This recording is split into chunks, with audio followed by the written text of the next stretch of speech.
உருவாய் அருவாய் உளதாய் கிளதாய் மறுவாய் மலராய் மணியாய் ஒளியாய் கருவாய் உயிராய் கதியாய் விதியாய் குருவாய் வருவாய் அருள்வாய் குகனே. ஸ்ரீ குபேரன் டிவி நேயர்களுக்கு இனிய வணக்கங்கள்.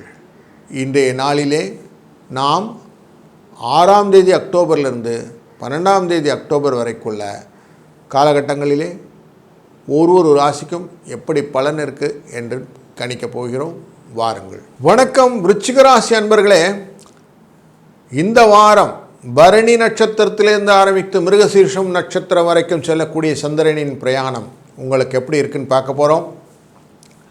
குடும்பத்தை பற்றின அதிகமான கவலை, அவங்க நல்லா இருப்பாங்களா இவங்க நல்லா இருப்பாங்களான்னு ஏகப்பட்ட கவலையுடன் தான் இந்த காட்சியை பார்க்க வந்திருக்கிறீர்கள். உங்களுக்கு வெற்றிக்கான வழி, பணத்துக்கான வழி, இது ரெண்டுத்தையும் காட்டி கொடுத்துட்டா சந்தோஷம்தானே. வாங்க பார்க்கலாம். உங்கள் ராசியினுடைய இந்த 8ஆம் இடத்துக்கு கடக்கக்கூடிய சந்திரன் அப்படிங்கிறதுனால கொஞ்சம் சந்திராஷ்டமம் எஃபெக்டும் இருக்கும் அப்படிங்கிறத மனதில் வைத்துக்கொண்டு இந்த பார்க்குறோம். கொஞ்சம் எச்சரிக்கையாகவும் இருக்கவும் அப்படிங்கிற காஷனும் உண்டு. குரு தன் பார்வையிலே இருக்கக்கூடிய இடம் அப்படின்னு பார்த்தா துலா ராசி. உங்கள் 2ஆம் இடமான உங்கள் 2ஆம் இடமான தனுசு ராசி, உங்கள் ராசியிலிருந்து 4ஆம் இடமான கும்பராசி, இப்படி அனைத்து விதமும் குருவின் கண்ட்ரோலில் வச்சிருக்கிறார். அதனாலே உங்களுக்கு 12ஆம் இடம் என்கிற விரயஸ்தானம், 2ஆம் இடம் என்கிற குடும்பஸ்தானம், 4ஆம் இடம் என்கிற மண் மனை வாகனஸ்தானங்களை குரு தன்னுடைய அஷ்டமம் என்கிற 8ஆம் இடத்திலேருந்து கண்ட்ரோல் பண்ணிகிட்டு இருக்கிறார். 8ஆம் இடம்ங்கிறத கொஞ்சம் பயத்தை கொடுக்குதானுங்களே, என்னங்க இப்படி சொல்கிறீங்களே அப்படின்னா, ஆமாம், ஆனால் இருக்கிற இடத்துலேருந்து பார்க்கும்போது அவருடைய படாட்சம் நல்லாயிருக்கும். விரயங்களை கட்டுப்படுத்துவார், குடும்பத்தில் வரக்கூடிய பண வரவுகளை ஏற்படுத்துவார், மண்மனை வாகனத்தில் வரக்கூடிய சீர்கேடுகளை ஏற்படுத்துவார்.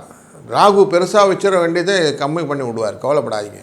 அதனால் குரு கடாட்சம் இன்றும் கோடி புண்ணியம்தான். அப்படிப்பட்ட தொடர் நிகழ்ச்சிகள் இந்த வாரமும் உண்டு. சுக்கிரன் இன்னொரு குரு, 12க்குரியவர், உங்கள் 7ஆம் இடத்துக்கும் உரியவர். அவர் இதனால் வரைக்கும் எங்கே உட்கார்ந்துருந்தார்? உங்களுடைய தொழில் ஸ்தானத்தில் இருந்தார். தனது தொழிலில் நிறைய பின்னடைவுகள் எல்லாம் இருந்தது.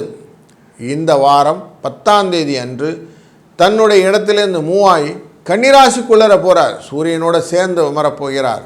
கன்னிராசியிலே சூரியனோடு சேர்ந்து அமரக்கூடிய இந்த நிகழ்வானது சுக்கிரனுக்கு நீச்சமாக இருந்தாலும் உங்களுக்கு 11 அப்படிங்கிற ஸ்தானம். அதனால் நல்ல விஷயங்கள் எல்லாம் நடக்க போகுது. வீட்டிலே சுப நிகழ்ச்சிகளுக்கெல்லாம் வாய்ப்புகள் கொண்டு வருவார். திருமண தடைகள் நீங்கும், சுப செலவுகள் எல்லாம் உண்டாகும். நிறைய பேருக்கு விருந்து சம்பந்தப்பட்ட விஷயங்கள் எல்லாம் நல்லா இருக்கும். சாப்பாடு நல்லா திருப்தியாக சாப்பிட்டு நல்லா இருக்கலாம் அப்படின்னு யோசிக்கிறீங்கல்ல, அதெல்லாம் இந்த வாரம் நடக்க போகுது. ஆடை ஆபரணங்கள் வாங்குவதற்கான வாய்ப்புகள், வெற்றிக்கான வாய்ப்புகள் எல்லாம் நிறைய கொண்டு வருவார். புதிய உத்வேகமான விஷயங்கள் எல்லாம் செய்கிறதுக்கான எண்ண ஓட்டங்கள் நிறைய வரும். அதனால் நிறைய மாற்றி யோசிக்க தன்மைகள் எல்லாம் உங்களுக்கு கிடைக்கக்கூடிய வாரம். இந்த வாரம் ஒரு நல்ல சூப்பரான எஃபெக்டிவாக வாரத்தை மாற்றிடலாம். செவ்வாயும் புதனும் அமர்ந்திருப்பது 12ஆம் இடத்தில் அமர்ந்திருக்கிறார். உங்கள் ராசிநாதன் 12ஆம் இடத்திலே மறைவது அவ்வளோ நல்லதில்லை. அதனால் மருத்துவ செலவுகள் உண்டாகக்கூடிய சூழ்நிலை, அதையும் சமாளிக்கக்கூடிய திறனை கொடுக்கக்கூடியதாக சனி பகவான் தன்னுடைய வக்கரகதியில் இருந்தாலும் லாபஸ்தானத்தை பார்த்து கொண்டிருக்கிறார் பஞ்சமத்திலிருந்து. அப்படிங்கிறதுனால எதையுமே முயற்சி செய்தால் வெற்றி கிடைக்கும் அப்படிங்கிற உங்களுடைய தாரக மந்திரம் உங்களை வெற்றிக்கு இலக்காக மாற்றிவிடும். அதனால் இன்றைக்கி லாபம் அப்படிங்கிறதும் வெற்றி என்பதும் உங்கள் கையிலே அழகாக இருக்கிறது. அந்த வில்லை அழகாக விடைச்சு உங்களை வெற்றி என்ற அன்பை கரெக்டாக விடும்போது உங்களுக்கு தனமும் வரவும் ஈஸியாக பழங்களாக கிடைத்துவிடும். You can reap the benefit out of this arrows அப்படின்னு வச்சுக்கலாம். அப்படி நல்ல ஒரு காலகட்டங்கள் இந்த நாளிலே நடக்கக்கூடியதாக இருப்பதனாலே இந்த வாரம் உங்களுக்கு கொஞ்சம் மனசில்ப்பா பரவாயில்லப்பா, ஓரளவுக்கு திருப்தியாக இந்த வாரம் முடியுதுப்பா அப்படின்னு சொல்லிடுவீங்க. உங்களுக்கு இந்த வாரம் நிச்சயமாக அந்த ரிசல்ட்டை கொடுக்க போகுது. சங்கடகர சதுர்த்தி அப்படிங்கிறதே கடனை ஒழிப்பது. கடனை எவ்வளோ தூரம் கழிக்கிறீங்களோ அவ்வளோ தூரம் நல்லது. அப்படிப்பட்ட நல்ல நாள் 10ஆம் தேதி இருக்குது. அவசியம் சங்கடகர சதுர்த்தின்னு கடனை ஒழிங்க. உங்கள் வாழ்க்கையிலே கடனில்லா பெருவாழ்வு அப்படின்னு ஒரு நல்ல ஒரு சீனரியோ கொண்டு போயிடலாம். இந்த வாரம் நீங்கள் அவசியம் இந்த காரியத்தை செய்யுங்க. 1, 2 என்ற அதிர்ஷ்ட எண்ணை பயன்படுத்தி கொள்ளுங்கள். சுபிட்சமான வாரமாக அமையட்டும். வாழ்க வளத்துடன்.